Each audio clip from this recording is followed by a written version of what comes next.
Friends, today we will discuss finite intersection property and a theorem related to this finite intersection theorem.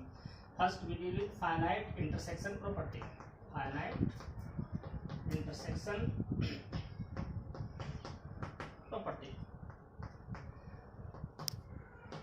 In short, we write it FIP. A family of subsets of a set is said to have finite intersection property if every finite subfamily has a non-empty intersection. Okay, so finite intersection property, a family of subsets of a set is said to have finite intersection property if every finite subfamily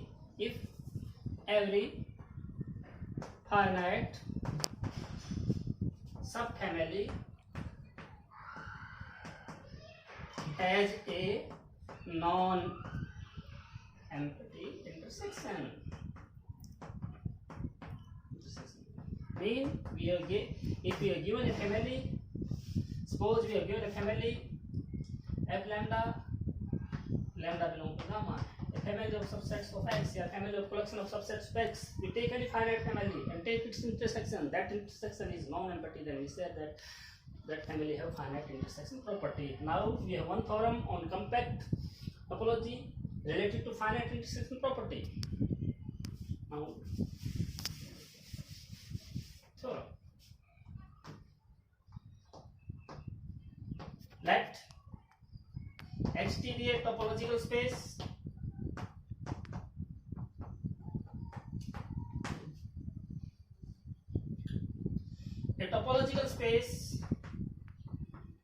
Xt is compact if and only if every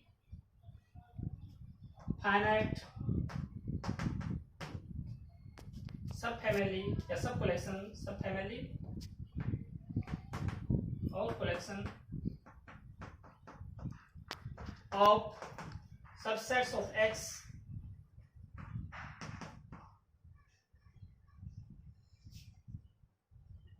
a topological space is compact if and only if every finite subfamily of collection subset of X with finite intersection property has non-empty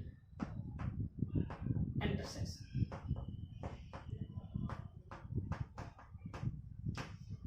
Okay. Now, what is the meaning of this line? Every finite subfamily or collection of subsets of X, every finite subfamily or collection of closed, keep in mind, closed subsets of X with finite intersection property has a non-empty intersection. I repeat it. Let Xt be a topological space. A topological space Xt is compact if and only if every finite subfamily of closed subset of X with finite intersection property has a non-empty intersection. The meaning of this: if we have a collection of closed subset of X, we take any finite subfamily of this, and that subfamily has a non-empty intersection, then the intersection of whole family lambda belong to gamma, f lambda is non-empty. Suppose we have family of collection of subsets of X, that is f alpha belong to gamma, be a family of collection of subsets of X. We take a finite subfamily of this collection. Take any finite subfamily that has a non-empty intersection, then we can write intersection lambda belong to gamma of f alpha is non-empty also. Finite family has non-empty intersection, then we take intersection from whole family, then it is non-empty. Now we come to the proof.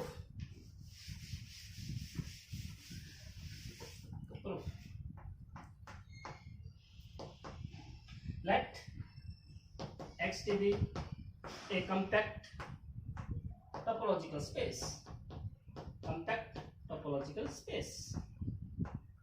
We want to prove if you take any family of closed subset of X with finite intersection property has a non-empty intersection. Suppose the property does not hold. That is, we have finite collection of family of closed subset of X with finite intersection property, but the intersection of whole family is empty. We prove it by contradiction. Suppose intersection lambda belong to gamma, f lambda is empty, and this is the family of closed subset of X having finite intersection property. This should be non-empty, but first we assume that that intersection is empty. Now take its complement. Intersection lambda belong to gamma, f alpha is complement, and this is its complement.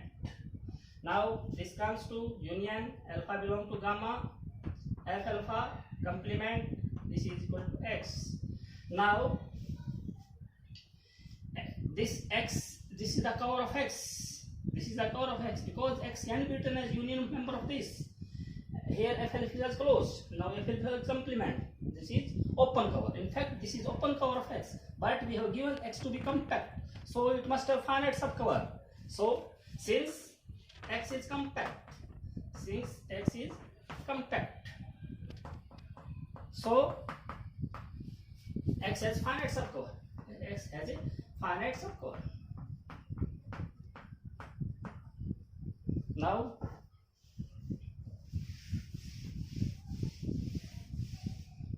finite subcover. So we say X can be written as union I 1 to n f alpha I complement is equal to X. This is X in fact. Now I again take its complement, X complement union I 1 to n f alpha I complement and whole complement. Now this comes to out to be intersection I 1 to n f alpha I, and this is phi. Now we see here a finite family has empty intersection, but we have given a family of closed subset of X with finite intersection property. With finite intersection property means a finite family having intersection non-empty, but it comes to be a finite family has empty intersection, so our assumption is wrong. Hence our assumption wrong. Hence intersection lambda belong to gamma, f alpha is non-empty, because we have given a family of closed subset of X with finite intersection property, but here this property violates. A finite family intersection property violates here, because it should be empty, non-empty. It should be non-empty, but it comes to empty if we assume this. If we assume this thing, intersection lambda belong to gamma, f alpha. We assume this. If we assume this, this comes to this, but we have given this is non-empty, so intersection alpha belong to gamma, f alpha should be non-empty. Now we come to its converse part.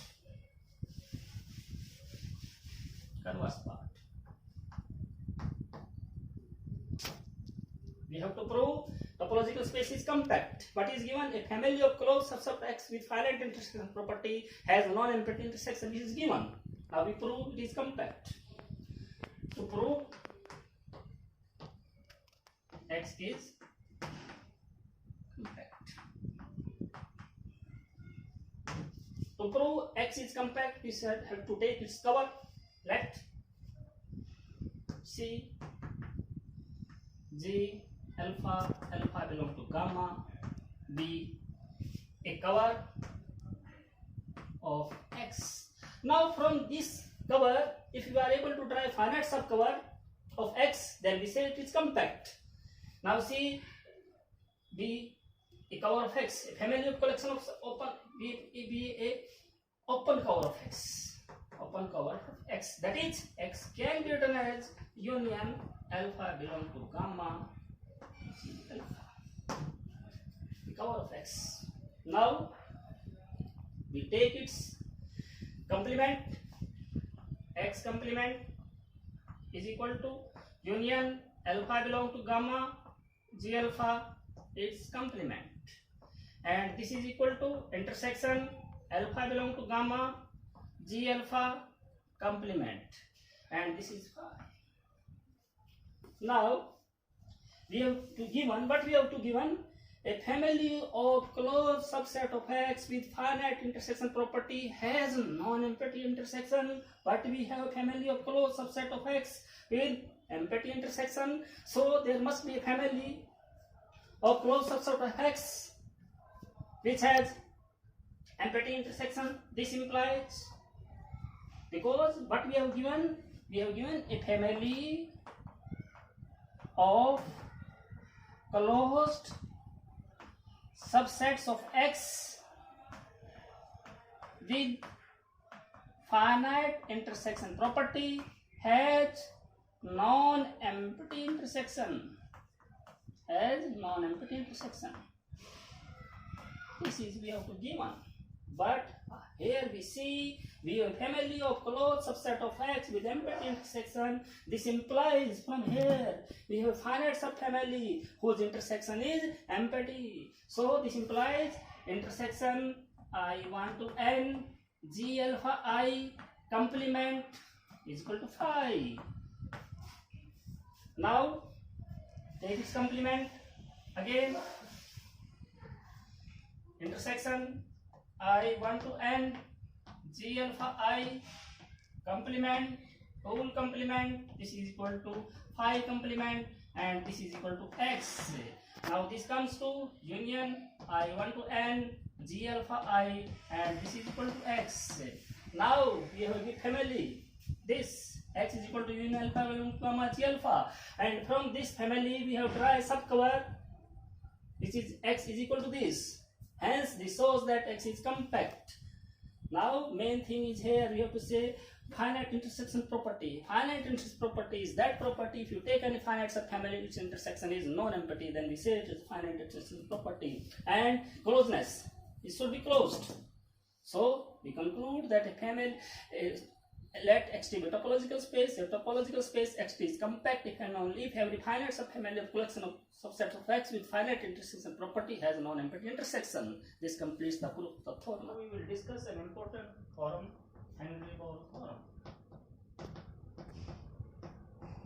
Henry-Bohr theorem.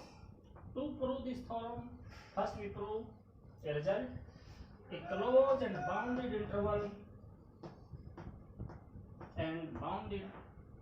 interval is compact.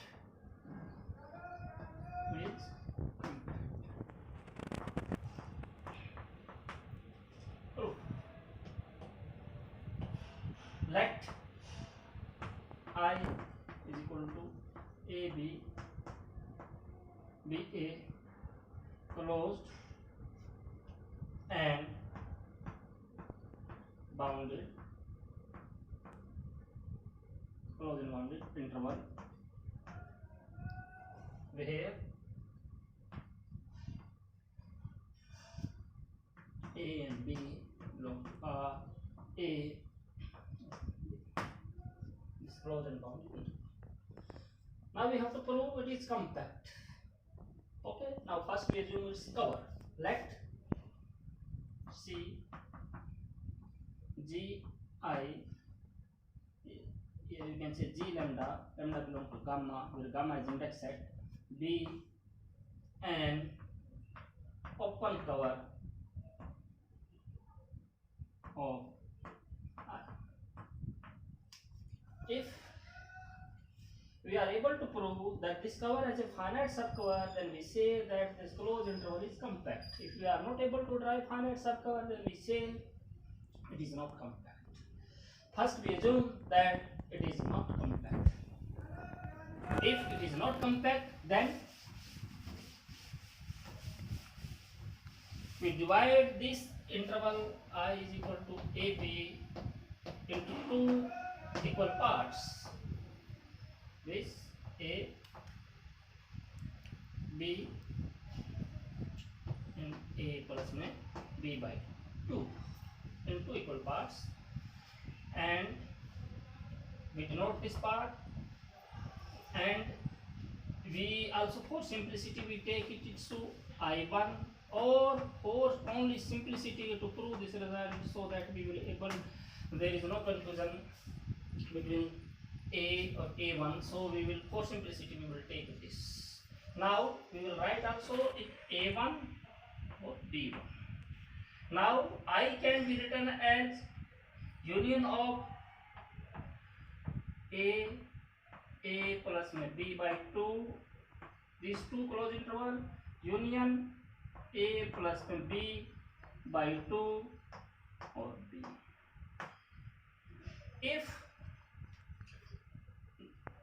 it has a finite cover, it has a finite subcover, then total is a finite subcover, then I is compact, but we assume that I is not compact, so one of these, either this or this, has not finite subcover. Now we assume without loss of generality this closed interval has not finite subcover, and we will denote it, and for simplicity we write it I1 also. Now we assume without loss of generality this closed interval has not finite subcover. You may also assume that this has not finite subcover. One of them has not finite subcover. If both have finite subcover, then I is compact. I, or you say I1. But we have assumed that it is not compact, so we assume that this I2, and we will name it A2, B2, because for only simplicity we have put I is equal to I1 is equal to A1 B1. So we, without loss of generality that this interval has not finite subcover, we name it I2 is equal to A2, B2. Now what is the length of this I2 interval? You will see here the length of I1 or length of I is B minus A. Now length of I2, what will be? It is the half of this. So length of I2 will be here B minus A by 2. We will use it later on. Now again we will divide this closed interval A2 B2 into two equal subinterval like this, A2 B2, and we will two equal subinterval A2 plus B2 divided by 2. We write I2 as A2 plus B2 divided by 2 union A2 plus B2 divided by 2, if both have finite subcover, then this is compact, and this contradict our assumption of I is compact. So one of them has not finite subcover. We again assume, we name it that this interval has not finite subcover, and we name it I3, and this is, and we name it A3 B. We name it. If you want to see its length, the length of what will be this? Its length of I2 is B minus A by 2. By calculation we say that, see that length of I3 is B minus A to the power 2.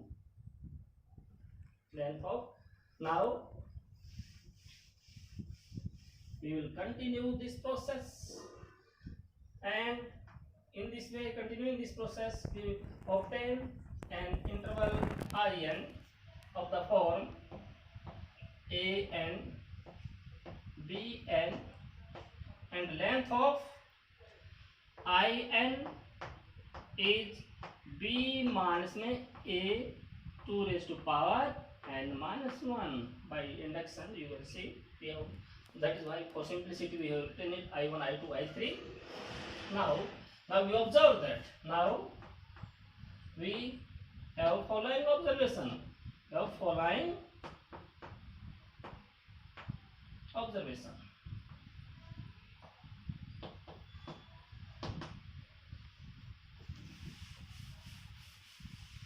Now this is our closed interval AB, we name it also A1, B1.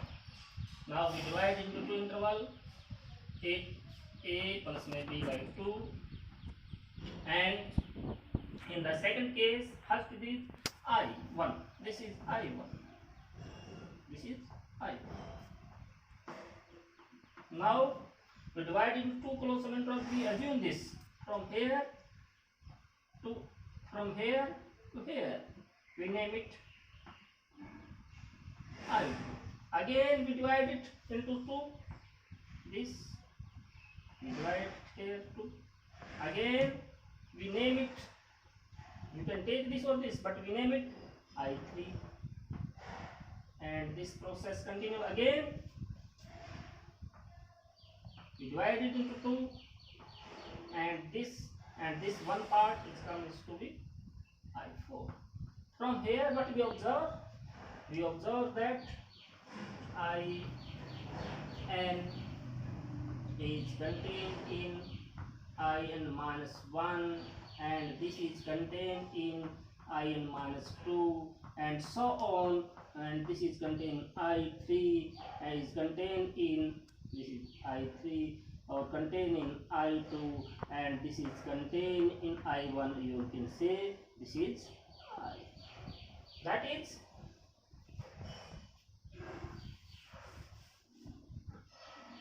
number 1. IN is a decreasing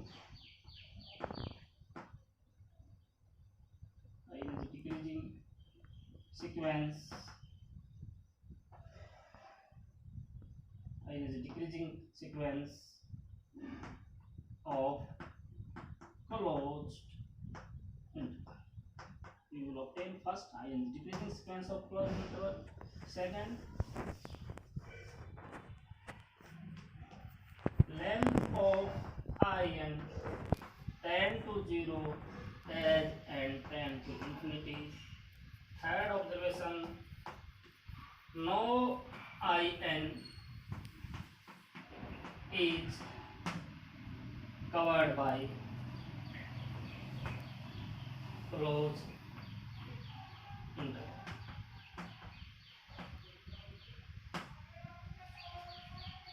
Or you can say both IN is a closed interval. IN is a means IN is a closed interval. IN is a closed.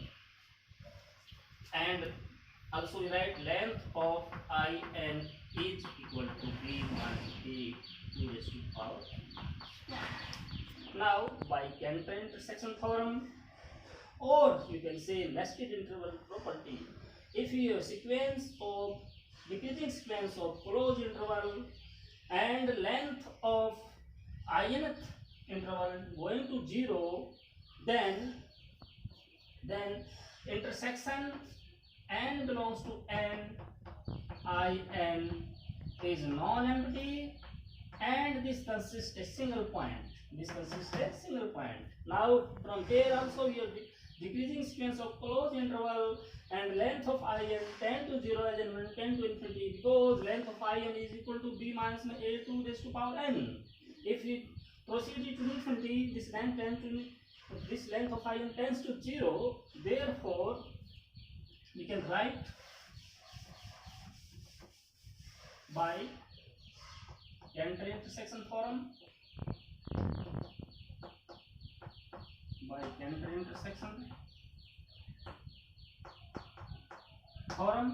or nested interval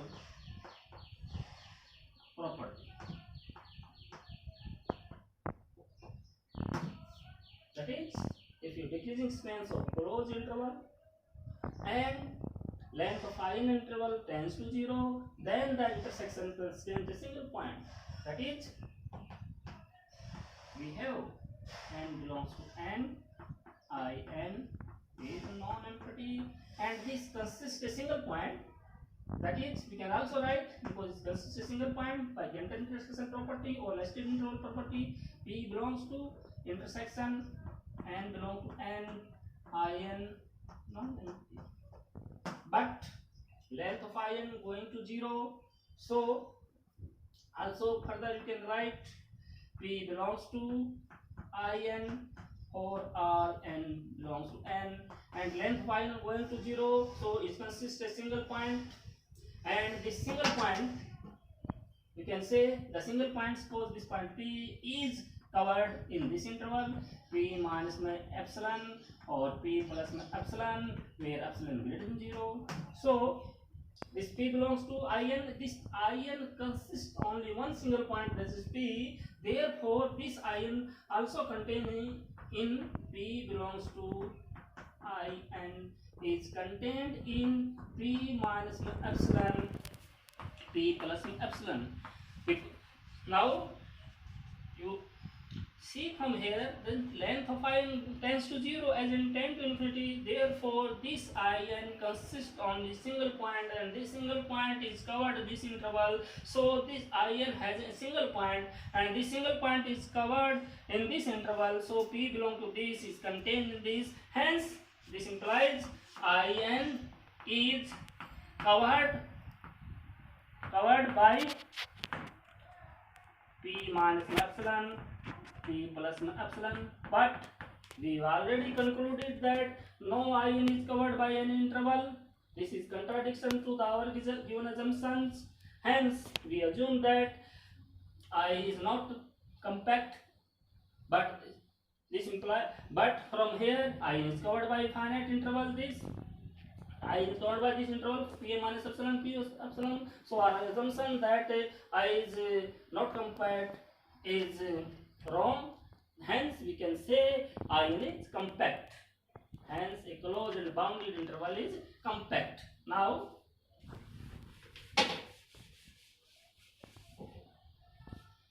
example, you can say in one example by directly the interval 0 to 1 by Henry-Ball theorem. It is not.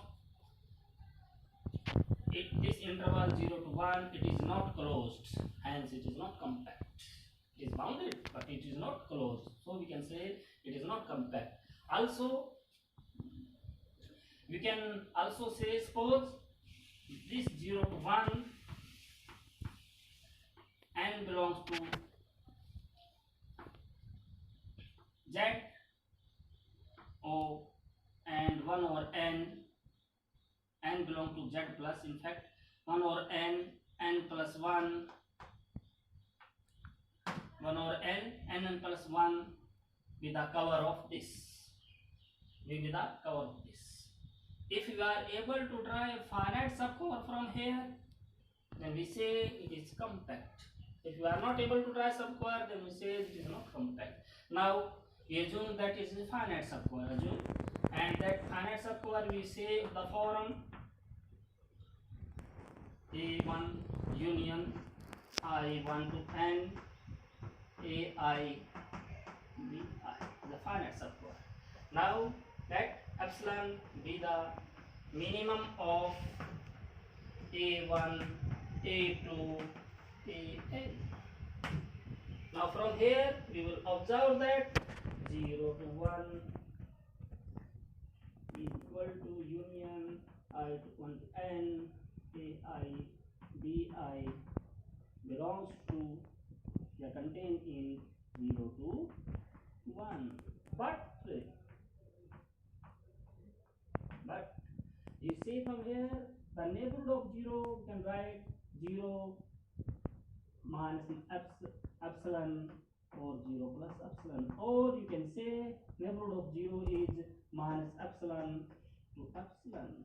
But here we have to include only positive part of this, so neighborhood of this 0 which involves 0 and the element beyond 0 to epsilon. Now from here we see, but 0 to epsilon intersection epsilon to 1 is empty.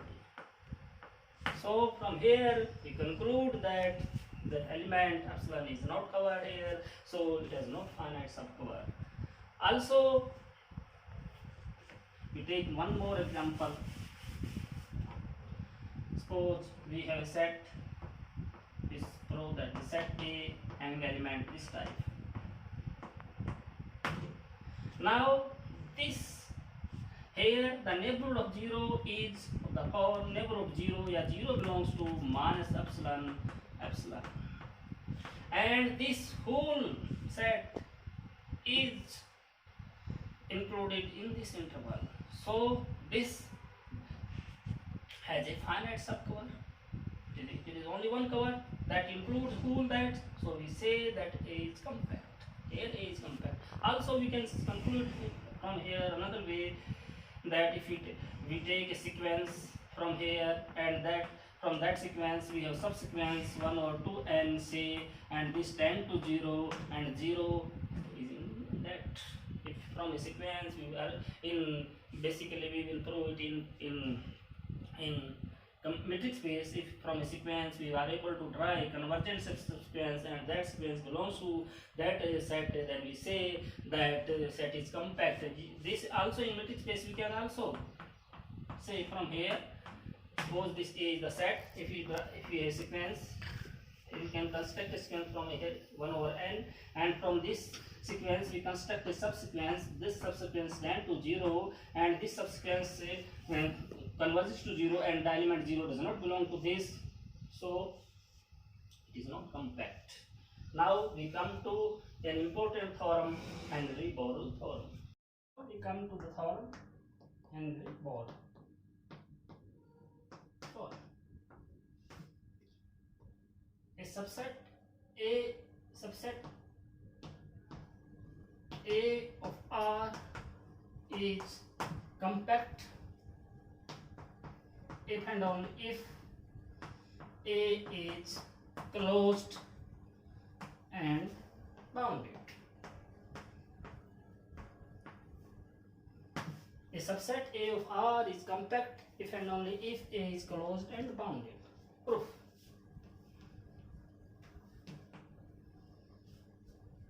We have already proved a closed interval AB is always compact. Now we will this result to prove this theorem. Suppose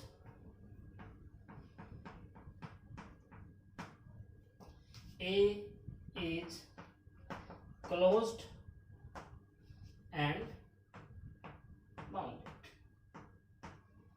Let A and B belong to R such that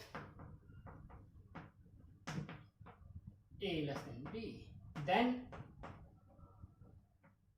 A is always continuous. But we have already proved closed interval AB is always compact, and A is closed and bounded. So a closed subset of a compact set is always compact. This implies A is compact. A is compact. A closed subset of a compact set is always compact. So we have used that result. The closed interval AB is always compact. Now we come to its converse part.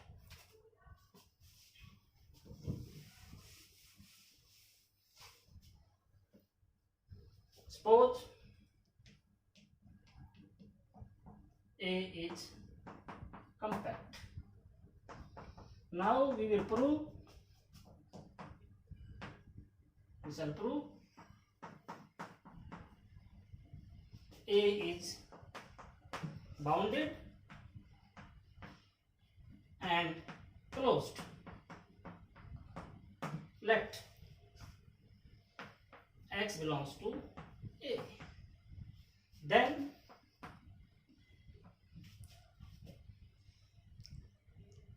Gx, X minus epsilon, then we can also write X belongs to X minus epsilon, X plus epsilon. This interval X minus epsilon, X plus epsilon, we denote it by Gx. In fact, this Gx is the cover of A. X minus epsilon, x plus epsilon, and x belongs to A.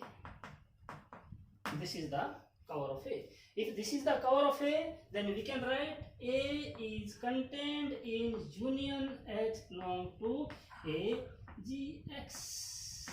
But we are given A is compact. If A is compact, so it has a finite subcover. A is compact, so it has a finite subcover. Since A is compact,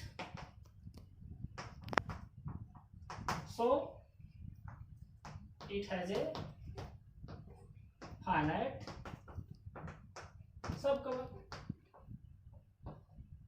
So we write A is contained in union I1 to n Gxi, where Gxi is of the form xi minus epsilon xi plus epsilon.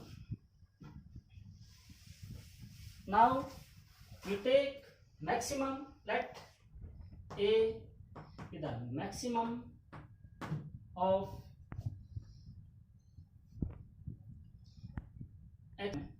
A be the, in fact, minimum. Not, we can write minimum. A be the minimum of xi minus epsilon, and B be the maximum of xi plus epsilon. Then A is contained in union I1 to n Gxi is contained in A minus में 1 B plus में 1. This is contained in it. This implies A is bounded. A is bounded. Now it remains to show A is compact. A is compact. Now it remains to show A is closed, not compact. Now it remains to show A is closed. We know A is compact subset of a Hausdorff space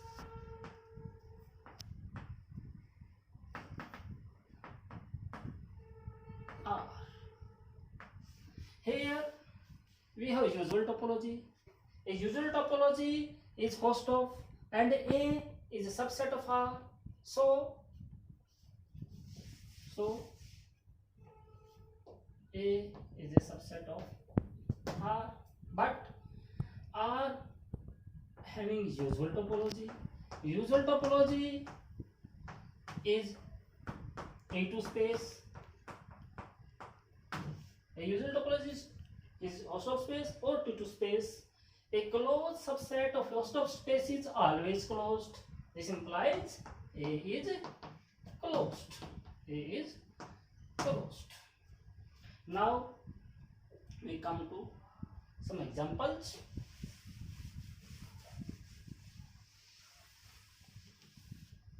Example.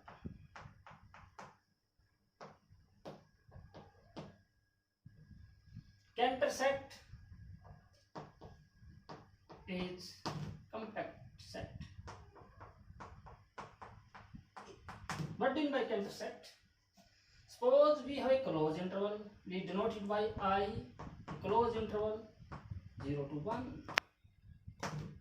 Now divide this closed interval into 3 parts: 0, 1 by 3, 2 by 3, and 3 by 3. I remove one middle third part of the, and we will denote it by I1, and it is written as 0 to 1 by 3 union 2 by 3 and 3 by 3. I remove middle third part. Now again from this interval, closed interval, I remove middle 1/3 part. Again from it I remove middle 1/3 part, and we will like this 0. This is 1/3. 1/3. This is 2/3. 3/3. Now 1/9, 1/3. We will do it 1/3 of this interval, 2/9, and this is 1/3. 3/3, 9, 1/3. Now 2/3 plus 1/9, it comes equal to 9. 6 plus 1, 7/9, 8/9, and this is 3/9, 3/3 or 9/9. Now what will I do? We remove this 1/3 part, this, and from here we remove 1/3 part, and we will denote it I2. I2 will be 0 to 1/9 union 2/9, 1/3 union 2/3, 7/9 union 8/9, 3/3. We will continue this process. In the second step, we have total how much? Close interval 1, 2, 3, 4. We will continue this process and remove middle 1/3 part. Suppose now in case of in plus 1th interval, how will you obtain in plus 1th interval? We remove middle 1/3 part from the inth interval. So in this way we obtain. So we obtain in second, we obtain how much set? 2 की power 2 of length. The length of is 1/9, 1/3 का square.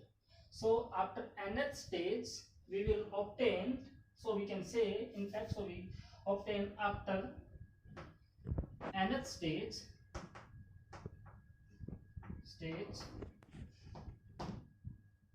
and inth interval of the having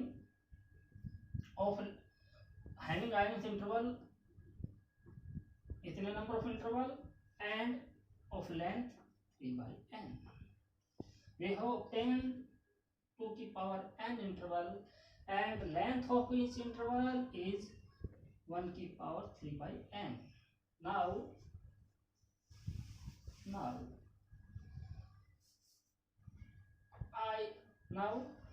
Cantor set. What will be Cantor set? It will be the intersection n belongs to n I n. This will be the Cantor set, and this Cantor set is contained in the closed interval 0 to n. Or arbitrary intersection of closed set is closed, and this is contained in the closed interval 0 to 1, and this is compact. A closed subset of a compact set is compact. This implies Cantor set is compact. Cantor set is compact.